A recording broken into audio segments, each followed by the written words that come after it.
Hi, my name is Neil Slobin. I am your teacher for the class in Ethics Philosophy 2700, and I will be leading us through this course. I wanted to shoot a video pretty early on and get myself out there. You know what I look like now. You can have some idea of me um, when you get my comments and so on. I'm not so sure it's a good thing to have an idea of me or a visual idea, but here it is. My hair is long and gray. It's not how I usually keep it, but I guess we all make compromises with this very, very strange time that we're in. I've lived a fairly long time, and I don't remember a 4-month period of time that's as odd as the one that we're in, and that's as odd and probably as dangerous. So, hopefully I won't be a danger to you or to your health, but I do want to, you know, have you see me, and want to talk about the video, the Twilight Zone video, a nice place to visit. I'm old enough that I saw this on its first run. It first came out in Twilight Zone. The series came out in 1959, and this is I guess from the end of the first season, episode 28. Maybe I want to say April 15th, if I remember correctly. It's, as you have seen, it's black and white. It's not, we don't do black and white films or videos anymore unless we're being artsy. This was what they had. There were 3 TV stations you know, when I when I first watched this. It did rivet me. I will tell you, it was in its own day a classic, if I can put it that way. It's tremendously challenging. It's bizarre. It's unsettling, I think, in a lot of ways, and it raises really good questions. Now, one of the things that I want to do in this video, and I'm hoping these videos, or at least this video, is not longer than 20 minutes, but I am a philosopher. I do talk a lot. But one of the things that I want you to know is that when I say stuff, it's not that this is the right answer. I know philosophy has the reputation of, well, you can say anything. There's no right answers. There's probably not any right answers, or at least those that we can know with certainty. But that's a philosophical question in itself. But there's probably better answers, and there's worse answers. You want to look at what's actually going on. Can you explain what you see in front of you? Can you explain the facts? Does it make sense? Do you have an explanation or theory that gets the various aspects of what you're looking at, whether it's a video, whether it's someone behaving in a certain way? Can you put all of it together and make a story that and tell a story that makes sense, and that has and that's arises from what it is you're watching. So what I'm going to say here is not the truth. I think it's a pretty good interpretation. I'm diving deeply into it, and you may say, "My gosh, how did he get all of that stuff in there?" But if you look at it, I think you'll find it. And it also depends, I suppose, what theories you bring and what perspective you have coming to it. But so it's not like if you differ, your responses differ from mine. It's not like you're wrong. I want you, and this is really the idea of what I do in all my courses. I want you to think, and I want you to think deeply about these matters or issues that we come up with. I'm a big fan of that. I'm not a big fan at all of rote learning and memorization. There will, I think, be relatively little of that in this term, and that's not just because we're on video, and I'm at home and you're at home or someplace. I'm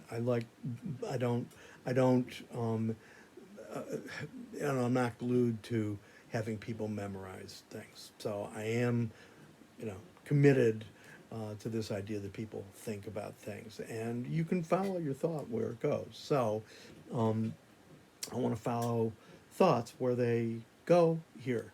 The opening question that I've asked you with the questions that I posted is, what do you think about it? What is going on in this video? And at some level, it's pretty strange. Here's this guy, Rocky Valentine, and his pale Pip. Rocky finds himself in this place where, essentially, and it's how he interprets it, he gets everything he wants. He gets everything he's wished for. Somebody asks you, what do you really wish for? What do you want heaven to be? What would be, eternal happiness for you? I at some level, Rocky probably would have come up with something like he's where he's at. So he gets everything he wished for, and as it becomes clear as time goes on, he's desperately unhappy. He's just not very thrilled with it. He's got, the way we might think about it, in the politically incorrect way that we used to say it. He's got wine, women, and song. What else does he need? So why is he unhappy? And he gets unhappier as this goes on. I think they mentioned at some point it's about a month that passes. I mean, think of that. It's a month in eternity, and he's already unhappy. So why is he unhappy? Well, he's bored, and you can see that right off. He says that, I'm so bored, I can't stand this place. But it's not, as I've sort of warned you in the first question, it's not just boredom. One of the things that I think underlies this is that this world, this realm, this dimension where Rocky is in, it has no challenges. There's nothing there that challenges him. He's successful no matter what he does. He gets whatever he wishes for. And as he figures out, and I think it's one of the points of the video, what we wish for may not be all it's advertised to be. So he gets all that he wishes for. He's not challenged at all, and I think this is really maybe one of the key concepts. There's just no challenges there. He's never tested, and that's a fairly deep idea, because it's from the challenges that we have in our lifetimes, in our lives, over the course of our life, that we develop skills and abilities. Without challenges, we would be essentially infants or infantile. We would never grow. We would never develop things. So you have a challenge of you're given a paper to write. It's hard. You struggle through it. You're probably unhappy. But as you struggle through it, you learn, ideally, you learn certain things. You learn to do things. You get skills. You get abilities. I don't have to choose something like writing a paper. I could say you find that you like to run. And so you think, well, what about entering a marathon? And it challenges you. You develop the ability to run quickly. You learn how to breathe. You learn how to pace yourself. Your body gets stronger. You manage to become something that you were not before. It's not like you start running and bam, you're like that's how it's going to be for the rest of the time that you run. So challenges are key to us just developing skills. And when you think about an infant, they have no skills. They may be adorable, but that's not especially a skill.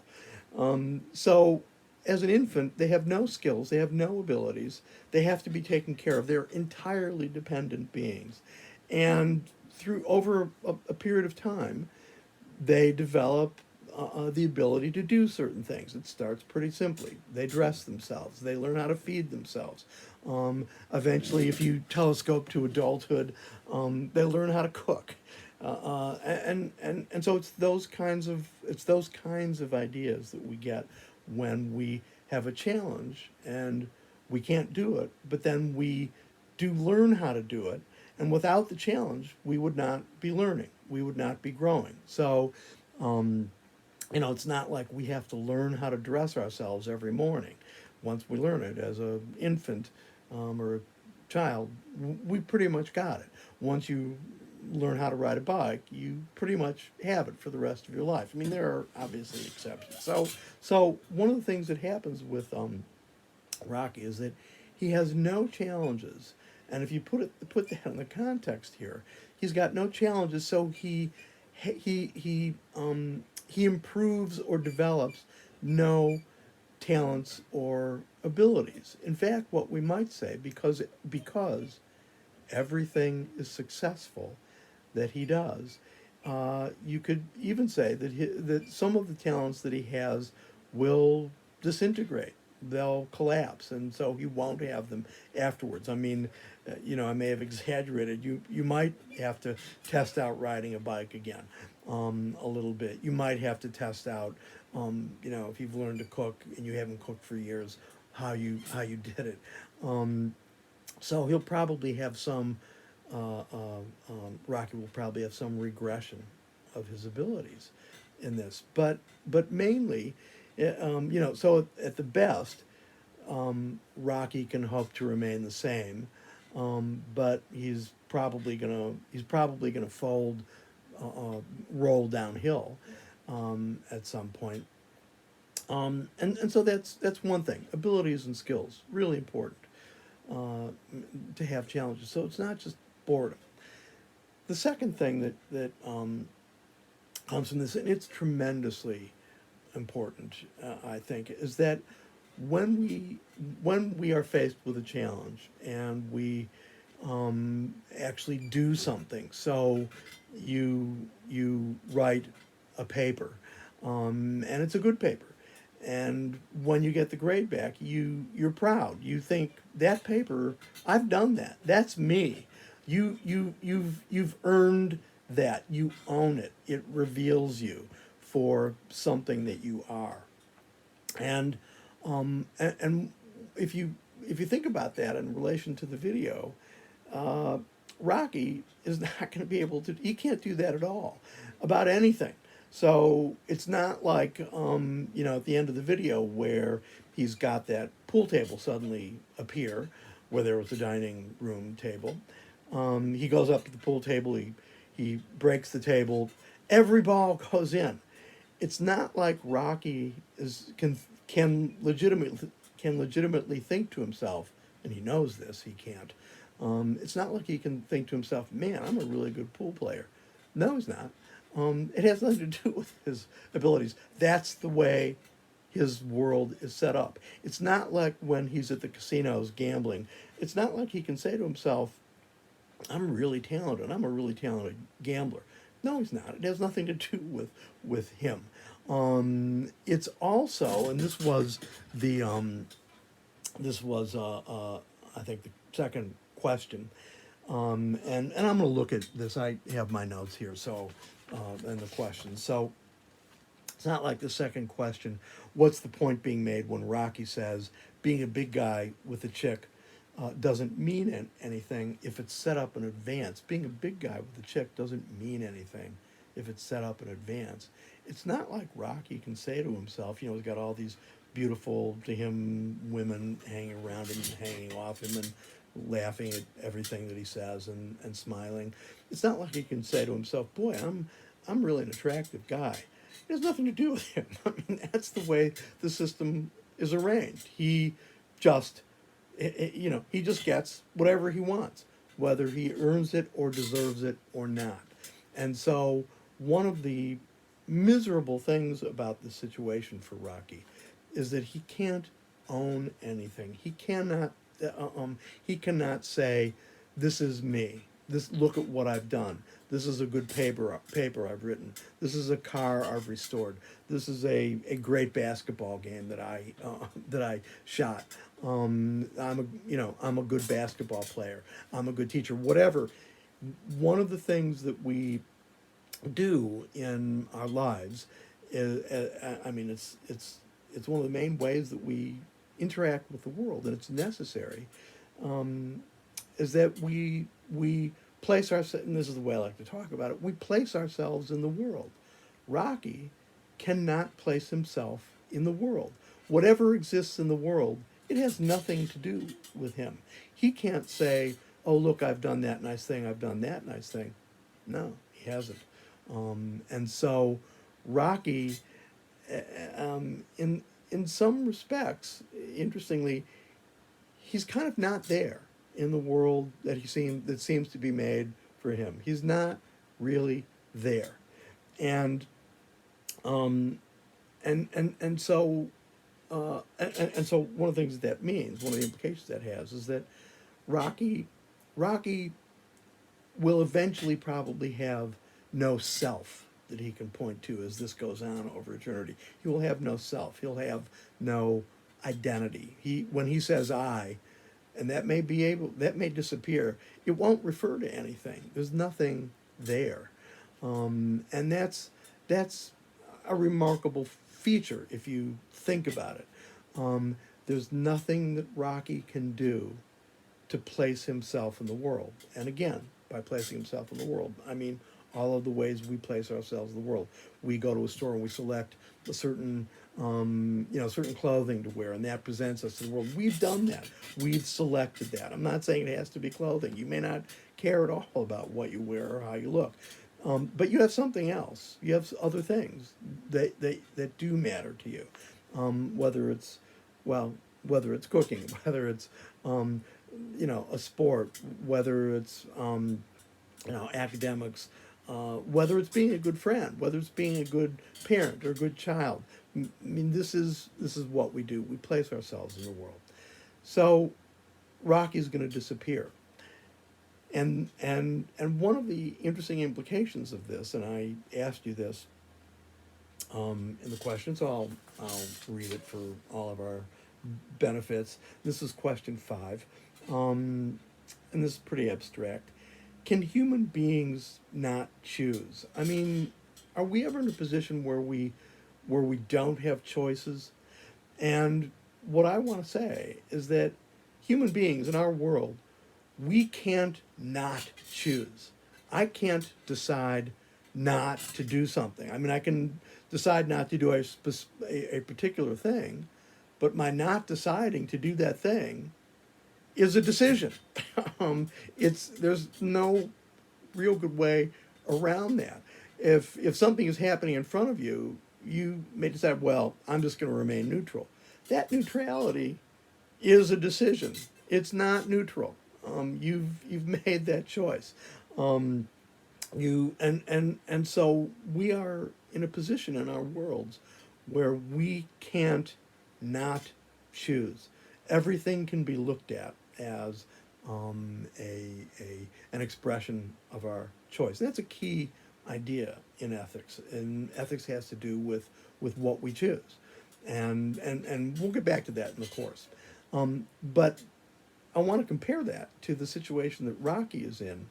We can't not choose. Rocky can't choose. There's nothing that he selects. There's nothing that he does that affects the world. It's just he can't say, well, I'm going to change this. Well, of course he's going to change it, but it doesn't mean anything because he gets whatever he wants. So it's not like he's met with any resistance and he says, oh, I've made this great decision. It just happens when he wishes it. And so Rocky can't do anything that actually has him in the world, where he places himself in the world. He can't choose.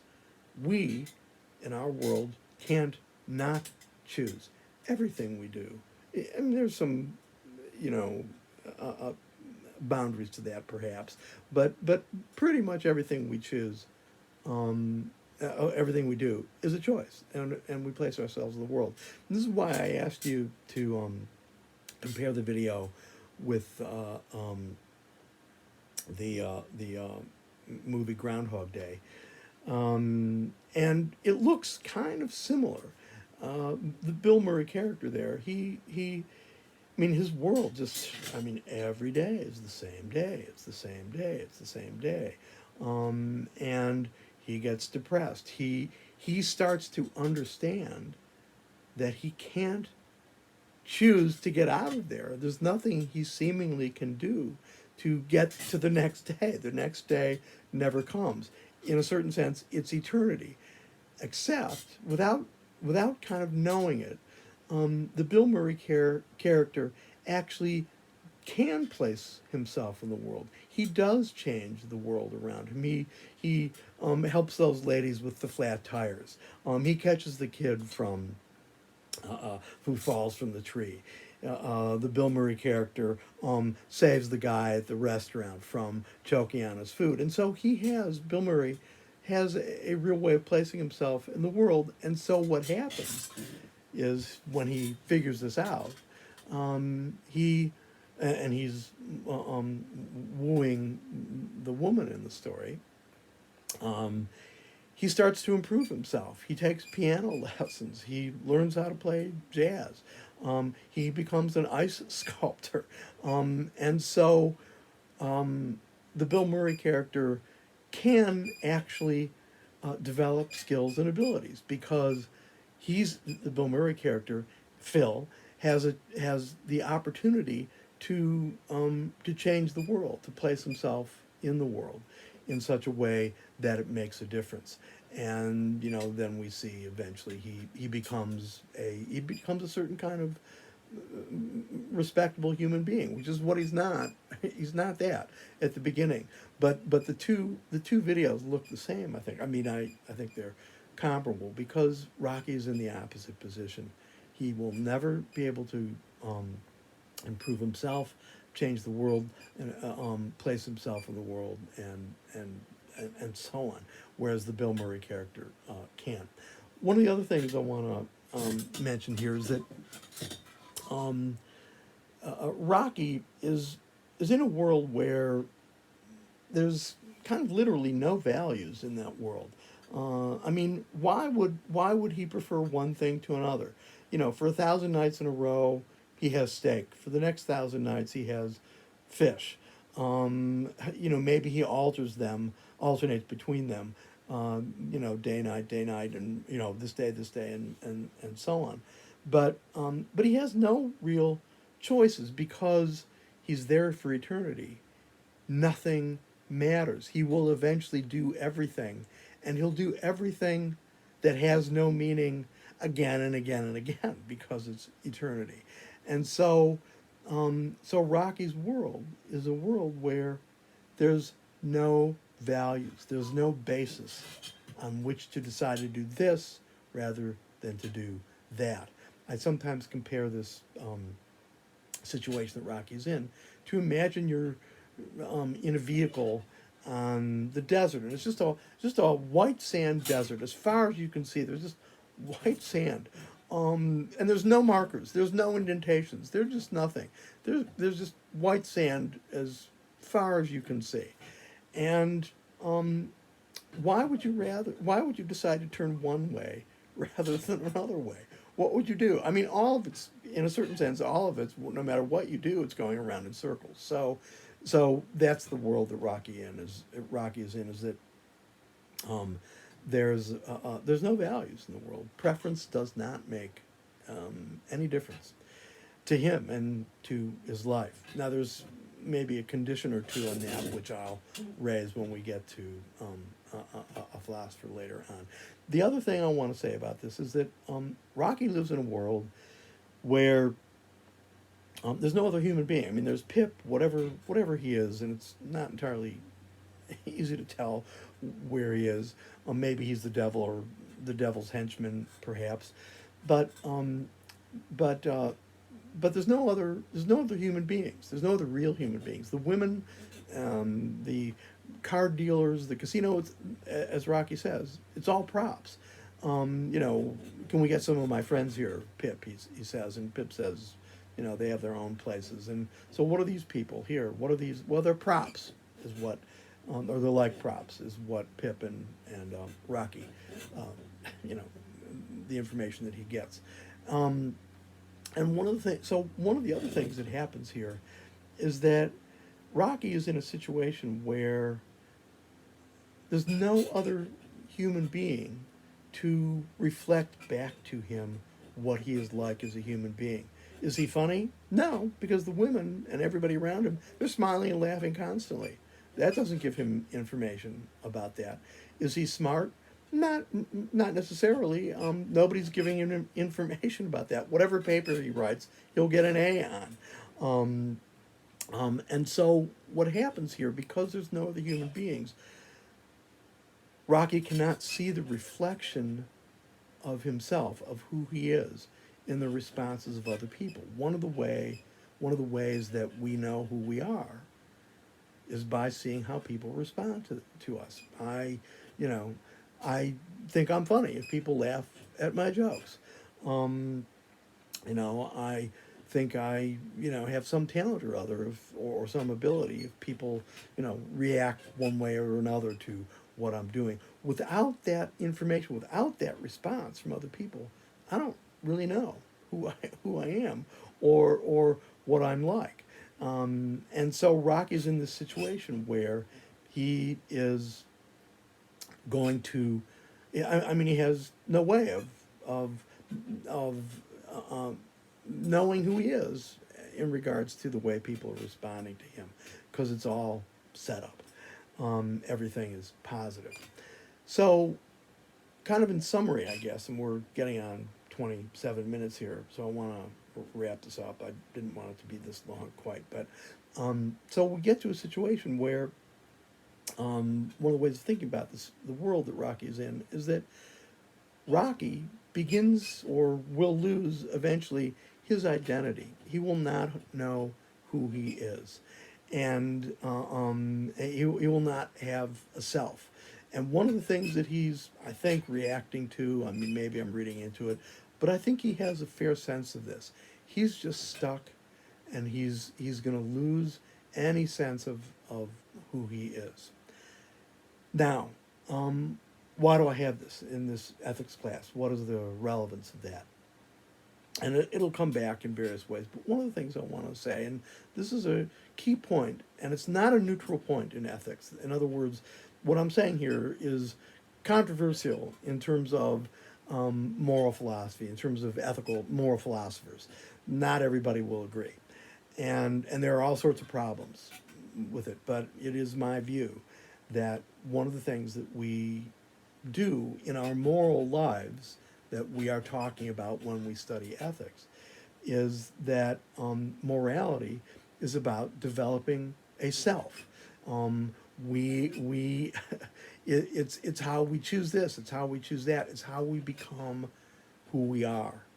And so the issues that we have, the moral issues, the moral project that we have, is becoming someone, is becoming a self.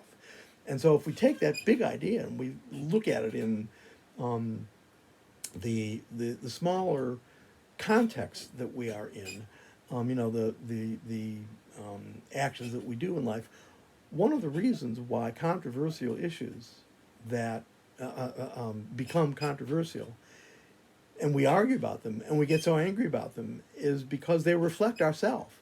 When I express some important moral belief, and I think moral and political are very close to one another, when I express a moral belief, I'm expressing myself. And so if you disagree with my moral belief, you are, in a sense, challenging me, myself. Now, not all beliefs are about morality. So if I believe it's going to rain tomorrow, and I look at the weather and I think, oh, it's going to rain, if that changes, if somebody tells me it's probably not going to rain, I'm not going to get a big argument with them. I say, okay, well, I saw some report that there was, but we're not going to carry on for, an hour and a half talking about it, or, a month, or 20 years. it's easily resolved. Because that belief that it's going to rain tomorrow, myself is not involved in it.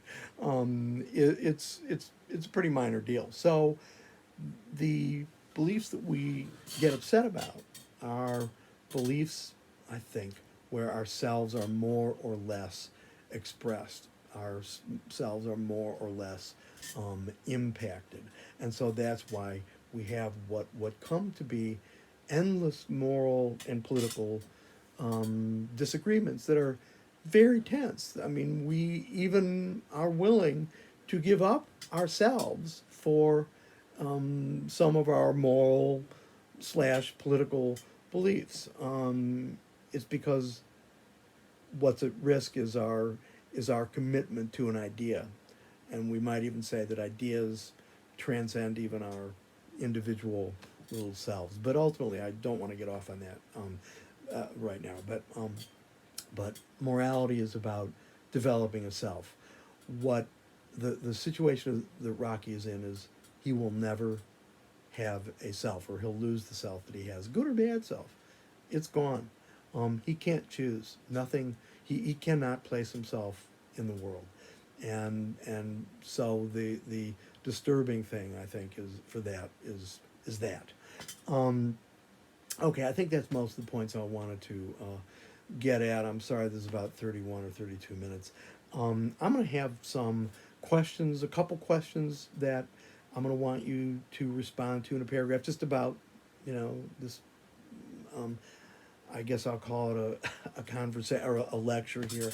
I do want to add, in my regular classes where, where we meet personally, I believe strongly in discussion, and it does not please me to have to present pieces like this where I'm just talking at you and there's no interaction. And my professor friends who have done Zoom meetings with their classes, they all have said it's not a very satisfying experience, and you don't really get to dialogue. Numbers of my very close friends are mathematicians, so maybe it has more to do with mathematics than Zoom. But I'm going to say it has to do with Zoom. So I apologize for this, that there's not a give and take. I may try Zoom. Our class has actually 17 students in it. It might be small enough, or maybe if we did it in two different parts, 9 here, 8 there. But I have to see. I'm happy to get some feedback from you on how this came across, if you were able to stay incredibly riveted to this. No, if you were able to stay to pay attention. But I did want you to know that I'd much rather have class discussions about this than go straight at this like I have to. So have a good day. Expect some questions that are more general. Maybe the first question to the video, what did you think about it? But I'm going to ask you some questions about, targeted questions on what I talked about. So thank you. I'll see you, or get emails from you soon. Good night.